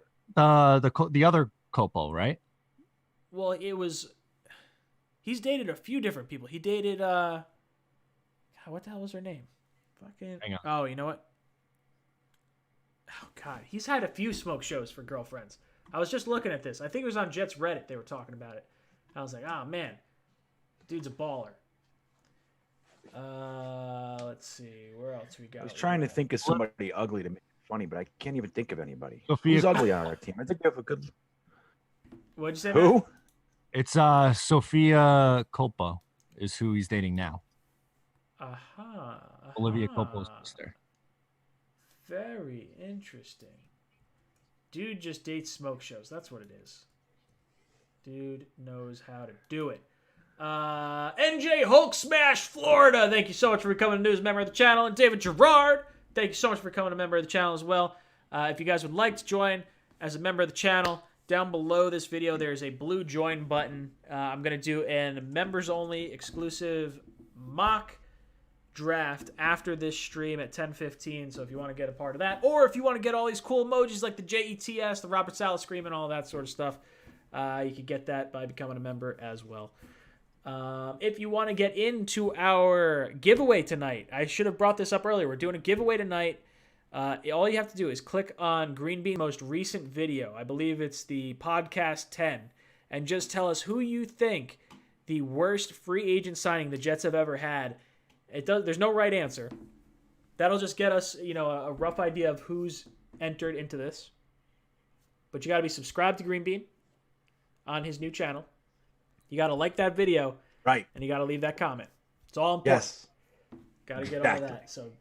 So good thoughts. I'm gonna go check and Matt see if we got any Heisenberg, man. comments. Let me see. Oh, you should. You should go over there. And damn, Braxton Berrios, that was a non-contest. Matt knows his handsome men. That's what it Go is. over there. I do. If I know anything, that's what it is, man. Dimitri, That's thank you so fantastic. much for the super chat. Dimitri says McShay and Kuiper both say that Sam had a better grade coming out of college than Wilson and Fields. Does that change your mind about moving on from Sam? No, it doesn't, because it depends how big that gap is. If you're saying the gap is like, 3 picks, 4 picks, whatever that equates out to. The value of Wilson or Fields on a rookie contract trumps 1 or 2 years of Sam Darnold and the potential of him turning around 3 years of terrible quarterback play. Like, I would rather get Wilson or Fields than roll with Sam. I don't think it makes sense to try and fix a quarterback that you didn't draft as a GM or as a head coach. That's not to say I don't like Sam. I really like Sam. I just think his time's done in New York. Green Bean, what are your thoughts on Kuiper and McShay saying that Sam got a better grade than Wilson and Fields, and does it change your mind about what you do with Sam Darnold? Well, we also have 3 other years of Sam. You know what I mean? That we can look at, to help us with this thought process. I think, you know what I mean? It's like, that's all great. That's all great. But Sam, look, dude, let me just say this one more time to be absolutely clear. I am of the thinking that the Jets gave Sam Darnold as raw of a deal as could possibly be given to a young quarterback. Youngest quarterback to ever start an NFL game, and we never even gave him a position coach. Never. Not Todd Bowles, not Adam Gase. They never gave him a position coach. So that all sucks. We never gave him receivers. The offensive line was literally the worst in the league. All that stuff sucks. But that led to a situation where he's damaged goods, and we have a brand new regime. Our GM just got the keys to the kingdom. He's the boss from only about a month now, give or take 2 months. He's the actual boss, not dealing with Gase, not dealing with CJ, and we have a new head coach. Why would we want them to start in a hole trying to rebuild a damaged quarterback. Why? Like, that's what I don't understand. Unless you start factoring in the assets. Am I Friedson? Is that what's going on? No. We're laughing. Ali made a comment in the chat about having Matt wear a suit if one of his tweets gets retweeted. So if you want to see Matt in a suit, maybe that's what we'll do. Maybe Green Bean, you got a suit in the RV? I'm ready to suit up next week. No. I'll suit up next week. Got no suit. If you got no suit, if that gets to 50 retweets, I'm suiting up, man. Nope. Ooh, okay. I'll suit up. No, dude. I don't know if I got a winter belly right now. I'm not doing a whole lot, so I don't know if I'm gonna fit in my suit. Becca's gonna kill me if I'm not ready for the wedding. I gotta start doing some sit-ups. When I left in the RV, yeah, dude, you better snap out of it, buddy. You gotta look good. You gotta be sharp dressed man over there. Photoshop's when I left in the RV, one of the decisions I made, I had the suit in my hand and I said, when am I gonna need this in the RV? And I said, I'm not. Fair enough. And I fucking put it it's in a storage bin in Charlottesville, Virginia. That's where my suits are. I was like, do you have a tie? Goodbye. I have more flannels than I do suits. A flannel's like a suit. It's like a redneck suit. Maybe I'll wear. You know what? I'll wear a flannel with you. I won't let you do it alone. I've been to 2 funerals. I like wearing flannels. In your flannel? No, you guys wear what you want. I'll wear spandex. What do you wear? I have spandex. I'll wear that. You're a spandex kind of guy at a funeral? Like, what the hell is that? Yeah, I mean, not that fuck it, man. This is a very dark. I have spandex around. It's my goal pants.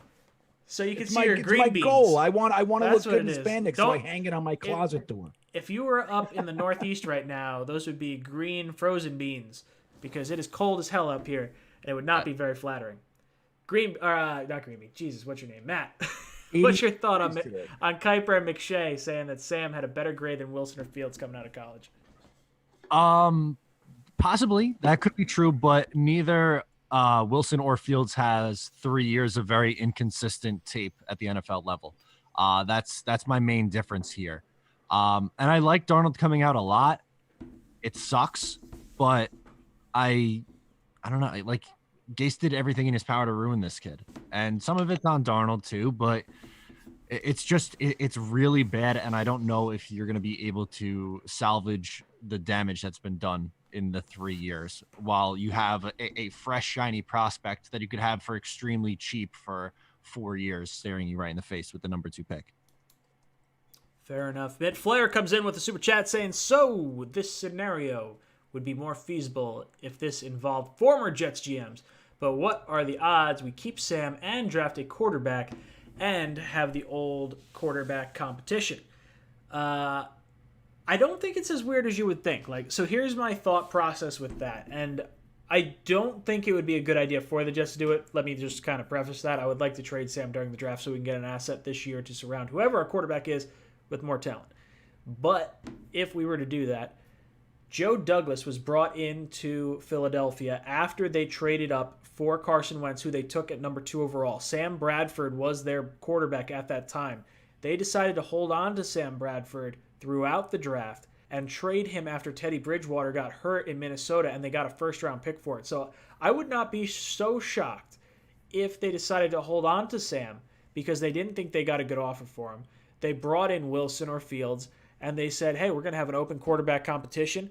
We're going to trade whoever doesn't, perform well, by the deadline or whatever. Maybe they do something like that, and they do a showcase preseason for Sam, and it's similar to the Teddy Bridgewater thing. We wind up getting, whatever pick you get for Sam at that point.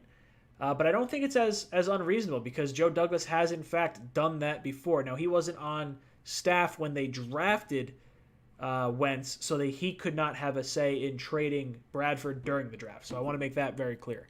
But I do think there is precedent for this happening since it has happened in the past. Matt, what are your thoughts on the Jets drafting a quarterback and keeping Sam to have a quarterback competition? Chaotic. I think that would give me very much 2012 Jets vibes, which if you guys remember 2012, that was not a very fun year. Even 2013, they basically did that in back-to-back years with Sanchez and Tebow and then Sanchez and Geno Smith. What a disaster. Tannenbaum and Rex were just full, we woke up today and chose chaos with our roster decisions.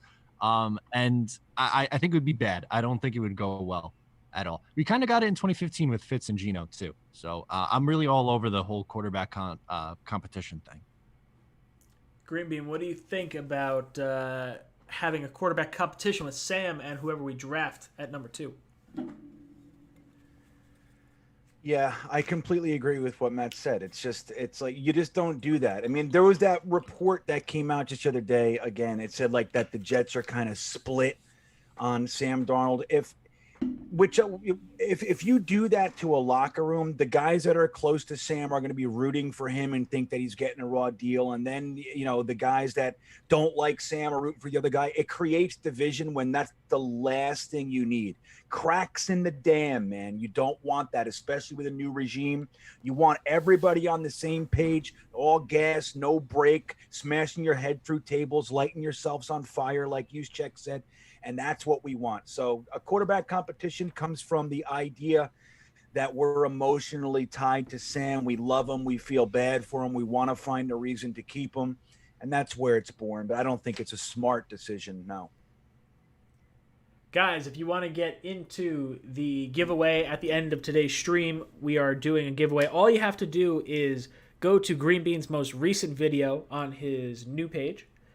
It's podcast number 10 or video cast or whatever. What is it, Green Bean? What's the title of it? It's called New York Jets Offseason Predictions, Green Bean's Jets Pod Episode 10. So Green Bean Pod Episode 10. All you have to do is subscribe to Green Bean's channel, like the video, and leave a comment. The comment has to be, who was the Jets' worst free agent signing of all time? It does not have to be a particular answer. There is no correct answer, but we just want to hear from you guys, and we want to have a way to differentiate the regular comments on that from comments from this stream. So head over there if you want to get entered to win a shirt at the end of the stream. Craig Safola comes in with a super chat. Says, if the Jets had the number 1 pick, are we still talking about Watson? Would you prefer Trevor Lawrence or Watson minus 3 number 1 overall, 3 number 1 picks plus a second rounder? Lastly, Sam is junk. So here's my thought process. If the Jets had the number 1 overall pick, I would absolutely trade that pick for Deshaun Watson, 110%. Now, it would not be for the amount of picks that, say, I would be giving up as the number 2 overall pick, because having a generational quarterback as the number 1 overall pick sitting there, it's not going to cost you 3 first-round picks. It's not going to cost you a second-round pick because Watson doesn't want to be there. You want the generational prospect, we're going to work out a deal that's way more fair than you trying to rake me over the coals, because otherwise I'm just going to sit here and I'm going to take the quarterback. And you can have your upset quarterback and you take the second-best quarterback in the draft. What would you rather have for your fan base? You tell me. But I would take Watson over Trevor Lawrence if the opportunity presented itself, and it would be for less than what I'm willing to give up for the number 2 overall pick. Matt, what are your thoughts on Watson? And if the Jets had the number 1 pick, who would you go with? That's such a tough question. That really is such a tough question. I think I'd probably go Lawrence, but that's such a tough question for me. Green Bean, what do you think? What do you do if you had the number 1 overall pick and you could pick Trevor Lawrence? Would we still be talking about Watson? Or are you just taking Lawrence at 1 and just, not looking back? No, if we had the number 1 pick, we'd be talking about why Trevor Lawrence is secretly planning not to come to the Jets. That's all we would be hearing right now. Okay. That's what the news reports would be. Watson would not be on Watson would probably be a side discussion, if anything. And Wilson and Fields wouldn't even be talked about. We'd be taking Trevor Lawrence, and we should. If it was my choice, using 1 pick for a guy like Trevor Lawrence, or 2 or 3, and John Franklin Myers for Watson, I'm taking Trevor Lawrence every day of the week. It's not even a question for me. So what if it was a lesser package? Like if you have the number 1 overall pick, like that's got to hold some weight. You were just talking about how much weight the number 2 overall pick holds. You're telling me you have number 1 and a generational quarterback there. You're not willing to trade that for Watson because you're not going to have to give up as much? Like what are you talking about? Come on, Green Bean, talk to me here. No. If it was just that, if it was just the 1 pick solo, you mean? It's That's probably more, but let's say it's number 1 overall and 23. Would you do it? No. That's 2. Really? If it was number 1, no, I wouldn't, man. I wouldn't do it. If I would take, What about if a they first were next just year? saying, Let's hey, say you your can worst have of your Watson. two. No. You're not giving really. No. It's still Trevor Lawrence is still a raffle Yeah, ticket. no way, that's man. what I can't wrap my head around. Like I He is. I think he's like is. high floor, but it's still a raffle ticket. Yeah. I don't know. I know. I don't know. You guys But tell me here's I'm the- wrong let in me- the let chat. me You guys just are all address wrong. this. Get the hell out of here. No, go for it. Listen, let me just say this. Can I say one thing? Can I say one thing? So the idea of raffle tickets and lottery tickets, I literally get that. I see that every single day on my feed somewhere. It's a lottery ticket. It's a and it is to a degree, but these are lottery tickets and raffle tickets that we can research ad nauseum. So it's not the same thing. As it's not just picking a number and hoping it works. You can do the research. They've been watching Trevor Lawrence for 3 full years as a starter. You know what I mean? He has more tape than a guy like Zach Wilson, than Trey Lance. These guys have only played basically 1 year. So when you look at Trevor Lawrence, you're seeing who you're getting for the most part. And the guy looks like a generational talent. 6'6", all those things. Now, that's not to say anything about how much I love Watson, but it's one pick. Now, if they were saying you could trade us the number 1 overall pick for Watson and we'll take Lawrence, I would do that probably. But once you start getting into other firsts, it's like, well, it's Trevor Lawrence, man. Like I already have him. I already have him for free. What are you giving me? I'd start talking. I'm with Green. I'll take Watson and a third. All right, holy smokes. Could you imagine that? Like, just totally flip the script. All right. You know what? I could say I'm proven wrong Fuck then. you. Because I think, well, that's what I was trying to say. Like, you got to tell me, like, I mean, I would definitely give up 2 picks for Watson. If you said it was, a first this year, number 1 overall, and first next year, whatever it is, like, it's a proven player. Like, I'm still doing it, but, like, maybe I'm just a, a pansy when it comes to trade negotiations, and I just don't have a spine. Like I want to make the selection. Whatever. Thomas Ryan Sartori says, "What's up?" I was going to say, one of my favorite things to do in this world, and I don't do it enough anymore, is to go into car dealerships and buy cars. I swear. I love it. I hate that. It's the worst experience you could possibly have. it. I hate car dealerships. And I'm like a car guy too. I cannot stand going into car dealerships. Let me tell you this. I love to tell those guys. Let me tell you a quick tangent I love story. to tell them right from the minute. Go ahead. I know my stuff. When I walk into a car dealership, I know my stuff. I go on Kelley Blue Book. I know my trade-in price that I should get. I know their resale price for the car that I'm trading in, so I know how much wiggle room that I have in negotiations from what I should be trading it in for versus what they're going to sell it for. I know the car I'm looking at because I've done a bunch of research on it, and then I know what they could have gotten in for as a trade-in, so I know how much price they're working with there. So I'm like, okay, so how does this work? And let me tell you this. I got my last car. I'm sitting in the dealership, and it's a Subaru WRX from 2011, and I'm sitting in the dealership, and I'm like, okay, I want that car. And they're like, okay, yeah, it's the premium edition or the limited edition. I'm looking at it. I was like, no, it's not. He goes, yes, it is. I was like, right. It doesn't have a sunroof. It doesn't have leather seats. And he looks out the back window. He's like, you're right. It doesn't. I was like, so they had this priced like $3,000 higher. I was like, bam, knock $3,000 right off the bat. And they're like, oh man, I can't believe that just happened. Yeah. I wound up getting it for Good like for you. undervalue. Like I do have some negotiation tactics, but I have to be super confident on it. And cars are one of those things that like if I do my research on, I don't know a ton about all cars, but like the ones that I do like, I try to like stay pretty dialed in on. There you go. Negotiation tactics. Thomas Sartori says, you guys own season tickets to Jet games. I've only been to one home game. Game sucked, but the tailgating is better than what's in North Carolina.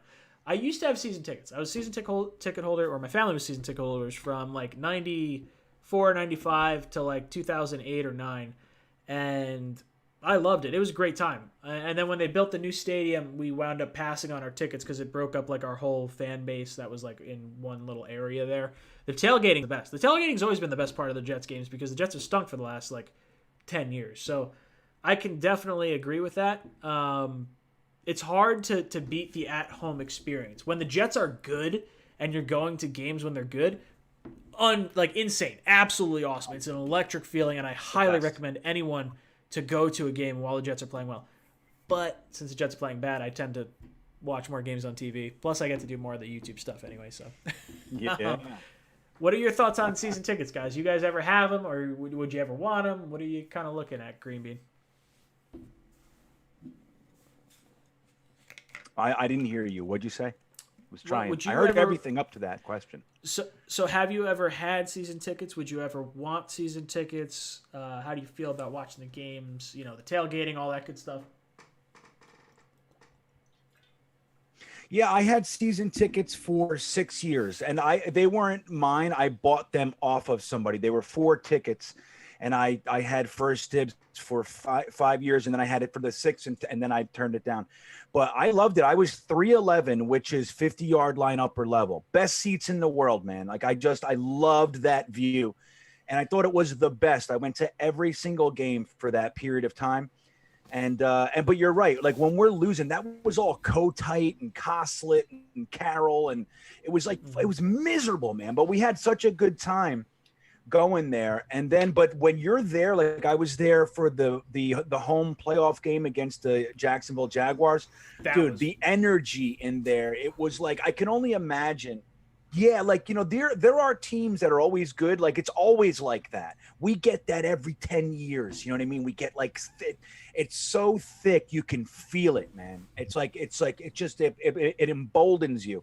So, but as far as the new stadium, I'll be honest, I've been there 3 times and I don't love it, man. Like I've only sat like mid and upper level, and I feel like I'm not even at the game. Like it's so far away for me. I'm just like, I can't hear anything. Maybe I'm old. I'm just like, what the fuck is going on down there? You know, but I don't know. I think I would love it if I lived up there having season tickets, meeting the guys every week, the same. I love that kind of thing. But I don't know. I don't know. I think it's expensive. I like watching it at home now, doing our shtick. You know what I mean? Well, so that's the thing. It's the whole camaraderie of being there is a lot of fun. I was at that game that you were talking about. I was young. I was like 8 years old for that game. And I just remember the confetti cannons going off and it just being one of the coolest like feelings ever. Best. I don't know. I was section 327, so I like the up high like vantage point. You watch the play develop, and then as I got a little older, I went down to the lower sections. It's all right. Like I like it down there too. But the at-home experience, if you could have one of the things I'm working on in this house, my main thing, I'm a big movie guy. I was a big movie buff. I went to school for film. I love that sort of stuff.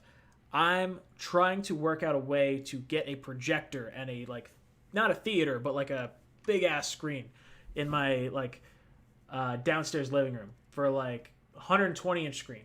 And I want to watch football on that because I could spend what I would spend on season tickets and I could get a 4K projector or like a nice, really good projector. I could get a really nice sound system. So there's benefits to having season tickets and to not having season tickets. It's it's a very weird thing. Like the 4:00 games as a Jet fan that lived in I lived in Warwick, New York. So an hour from the stadium. If you went to a 4:00 game, you miss every single 1:00 game. Then you miss all the 4:00 games. If the Jets are bad, you've now sat and watched a terrible game. You've missed all the games. Now you get back and you miss the first half of the night game.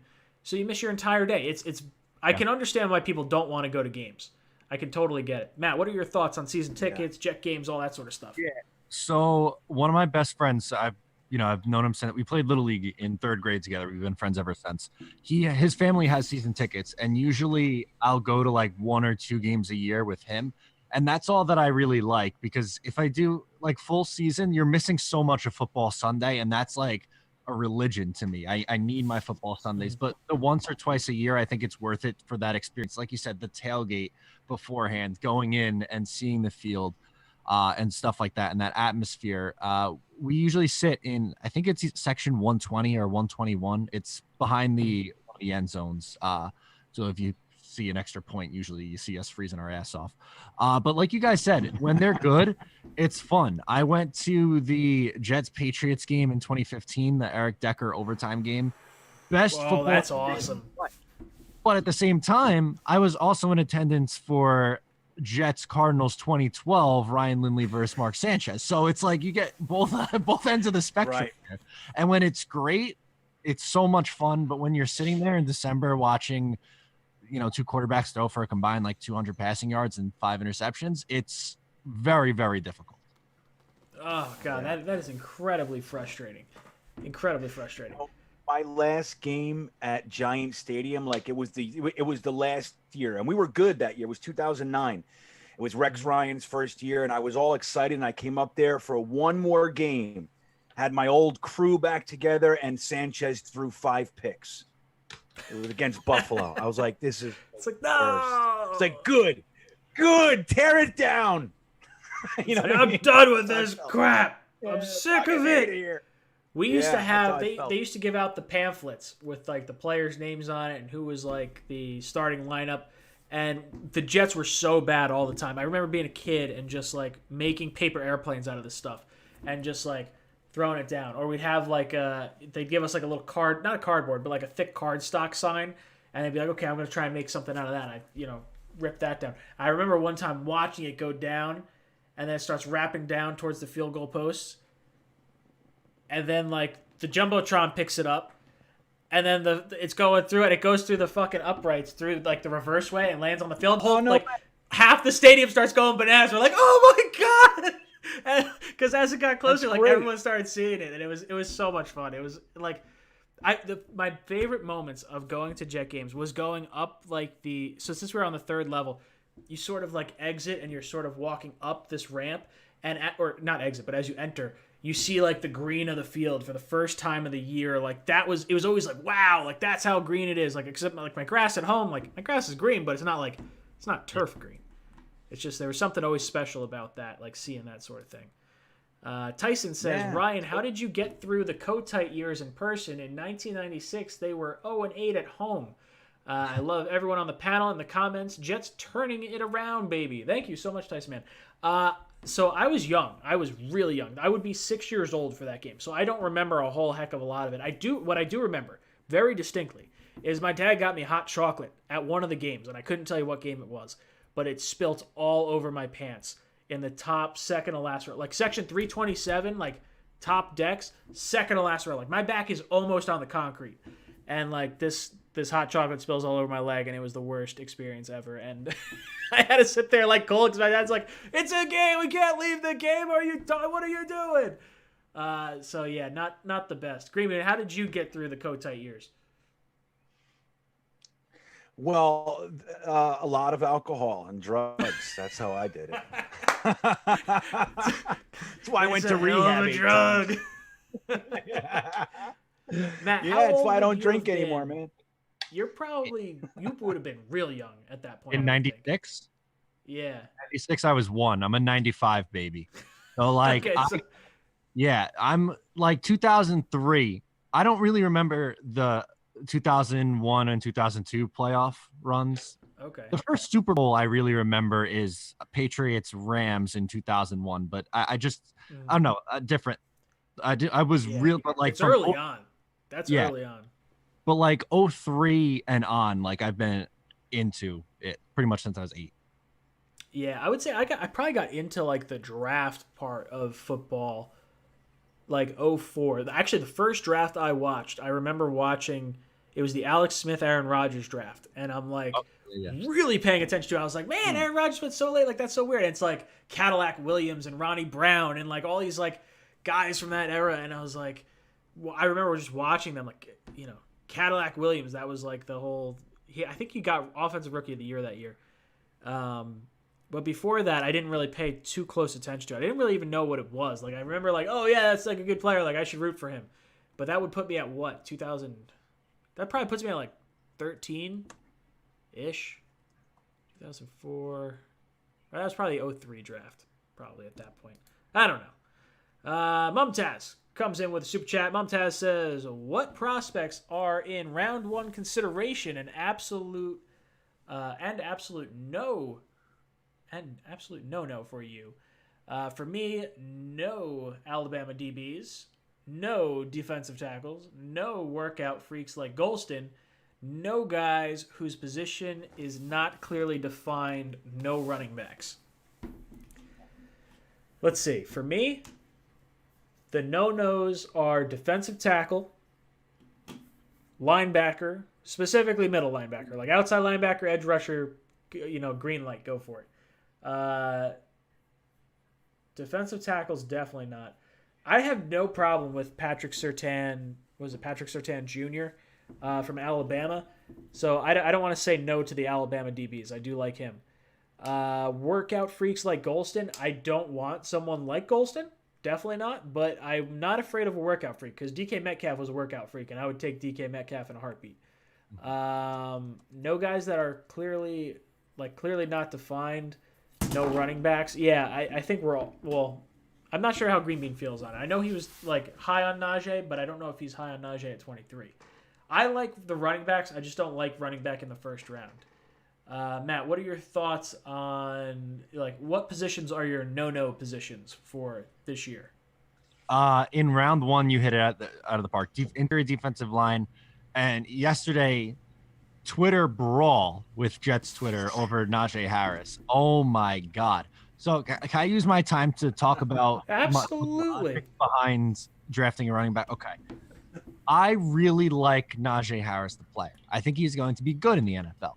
The issue is with the amount of needs the Jets have, they cannot afford to, at pick number 23, say, hello, I'm going to take a running back and have to give him the fifth-year option and end up paying him when I could get better value on a running back later or in free agency and pay peanuts to Jamal Williams or Gus Edwards or Marlon Mack or someone like that. When you have, you're not going to find a premier edge outside of the first couple of rounds, or interior offensive line is something that I would look at there, like an Elijah Vera Tucker. You're not going to find a player like that later. You're not going to find a shutdown corner later. But with running backs, they're a dime a dozen in the mid to late rounds and in free agency on the cheap. So while I think both him and ETN are going to be good players in this league, I don't think the Jets have the luxury to take a player like that. If you're the Chiefs, if you are the Bucks and you are picking at the back end of the draft and your roster is complete and you need a finishing touch, then you could take a running back in the first round. But if you are a rebuilding team, taking a running back in the first round is very silly. Green Bean, what are your thoughts? What are your no positions for the first round? Kicker is one, not there, not the first. It's funny because in the Aaron Rodgers draft, I just had to tell, I'm like, who did the Jets take that year? That was Nugent.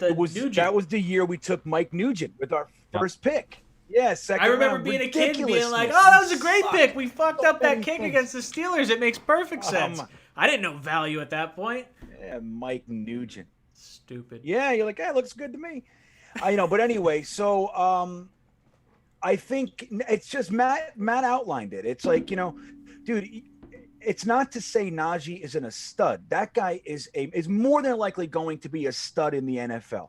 It's not where we are. That's not what you do. He's going to be running into the ass of inadequate offensive linemen on the Jets. Like, you have to build the team and then go ahead and get your Najee Harris. That's how I think. If they did, let's say they were able to get Lindsey, move McGovern to guard, and then grab Thuney, and they did everything in free agency, and all of a sudden we're a stacked team, and it's like, okay.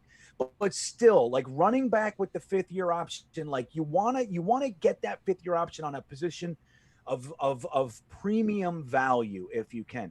So my no would be defensive tackle, probably running back as well. Unfortunately, I don't feel the same way about middle linebacker. I think there are some good ones, and the truth is we don't.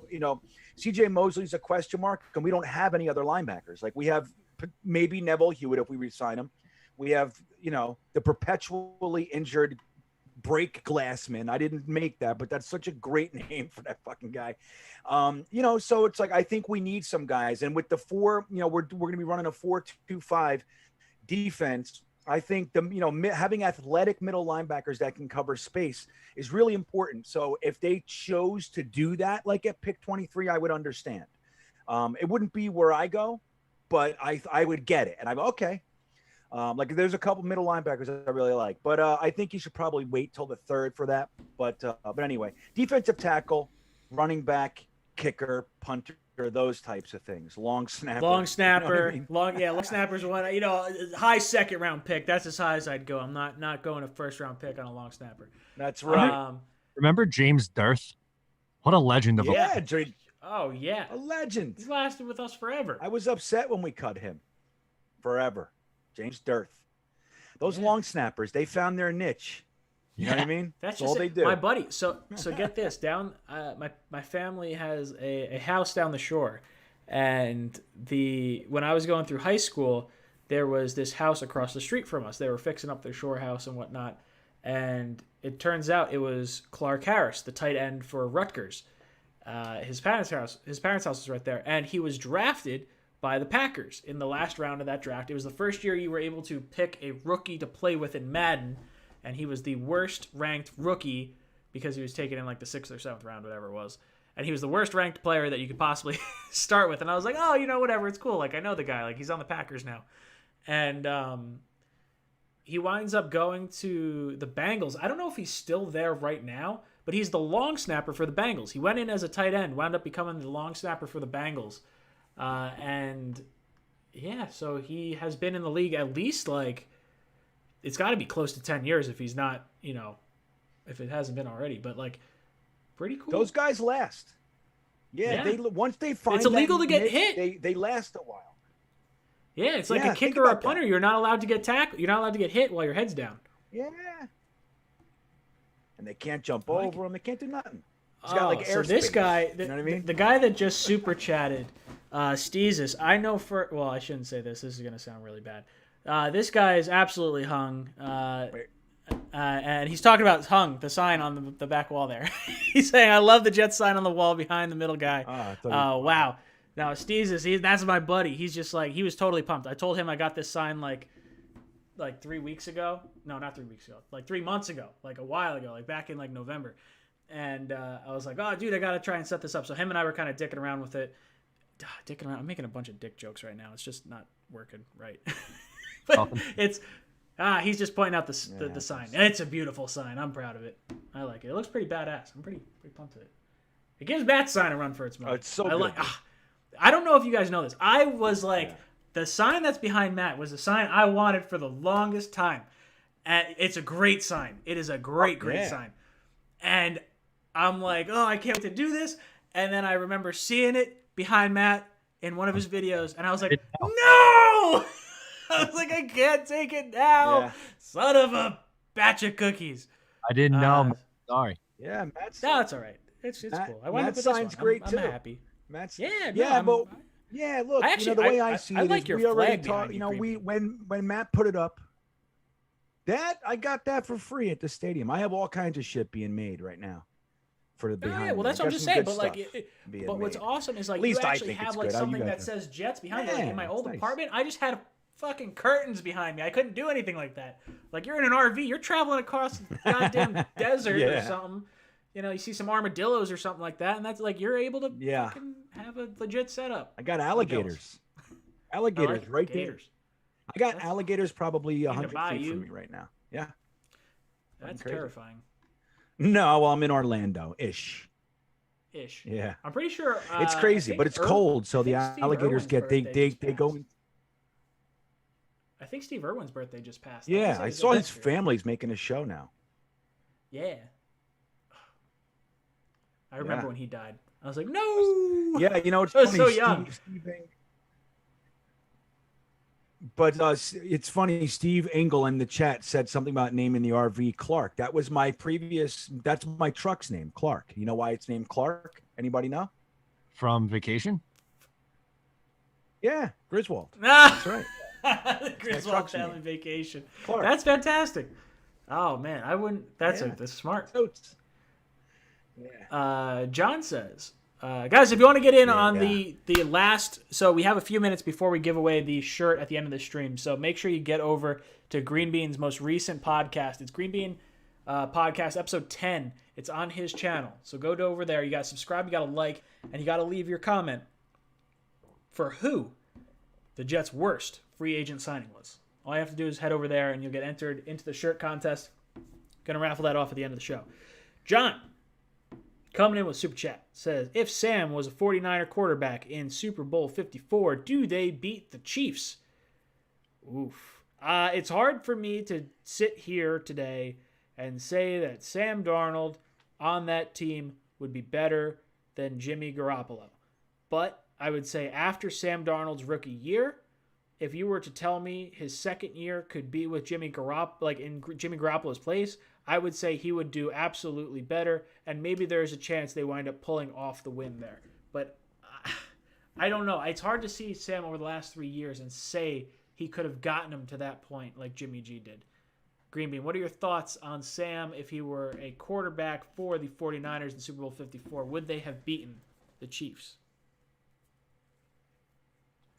I don't think he has shown us anything to think that he would somehow have pushed them over the mountain there. I think if Sam was on another team, I think his career trajectory would have been different. Again, man, youngest quarterback ever, no coach. I mean, it's terrible what we did, and no team around him too. Mike McCagnon had 2 drafts after picking Sam Darnold. He had the whole rest of the draft. He took more defensive tackles than offensive linemen and wide receivers combined. Think about that. Like, what is the deal, dude? What is your problem? So it's no, I do not think Sam Darnold would have somehow magically won them the Super Bowl. I'm sorry. Matt, what are your thoughts? I don't know if Sam Sticky Lips, would he have won the Super Bowl? I don't know if I could go as far to say that they're definitely winning the Super Bowl with Darnold on that roster, but kind of like what you were saying, if he was put into that situation from starting from scratch, like let's pretend he gets drafted third overall by the 49ers. It's hard for me to think that he isn't a top 15 quarterback in this league. It just sucks that at this point, after 3 years where he's been, and I think that most of this damage is irreversible in my mind. Maybe someone thinks they could save him and they trade for him and give him a shot and he could become a decent quarterback. But I think the chances of him being that top 10 pick or top 10 quarterback that some thought he was going to be when he was drafted, I don't think that's salvageable at this point. Interesting. I completely agree. All right. We have hit the end of our show. So, Green Bean, head over to your episode 10 of the podcast. Let's figure out who wins the shirt. All right. Let me tell you, as far as, just quantity, Trumaine Johnson is cleaning up.